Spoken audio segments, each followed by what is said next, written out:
For someone walking into FinCon for the first time, the biggest surprise is usually this.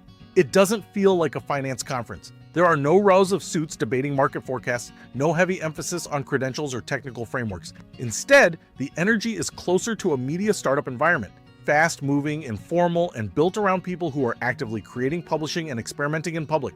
The common thread isn't what attendees know about money, it's what they're doing with that knowledge. From the outside, it might look like a conference about personal finance. In practice, it's a conference about distribution. That becomes clear almost immediately.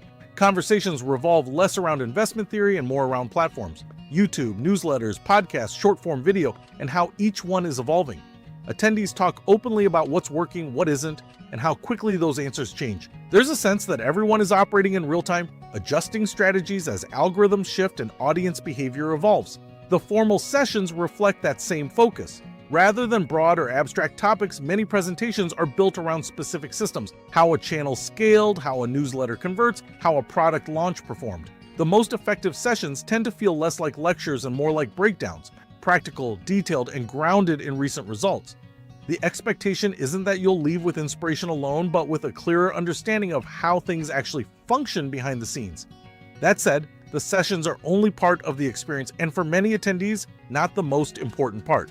The real value tends to emerge in the spaces between them, hallway conversations, informal meetups, and introductions that turn into collaborations. FinCon has developed a reputation as a place where access is unusually open.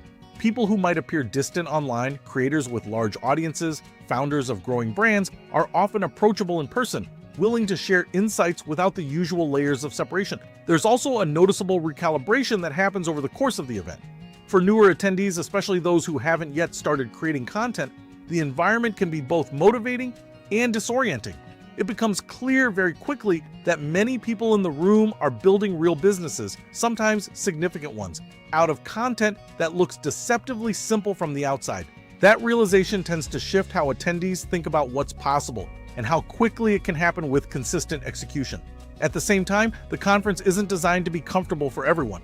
Those looking for structured, credential-driven learning may find it lacking in that regard. The pace is faster, the paths less defined, and the outcomes more self-directed. There's an implicit expectation that attendees will take initiative, start conversations, ask questions, and translate what they learn into action on their own. By the end of the event, most people leave with more than just notes. They leave with a clearer sense of direction, whether that's refining an existing platform, starting something new, or rethinking how they approach audience and income altogether. In that way, FinCon functions less as a traditional conference and more as a catalyst. It doesn't tell you exactly what to do, it shows you what's already being done and leaves you to decide how to respond.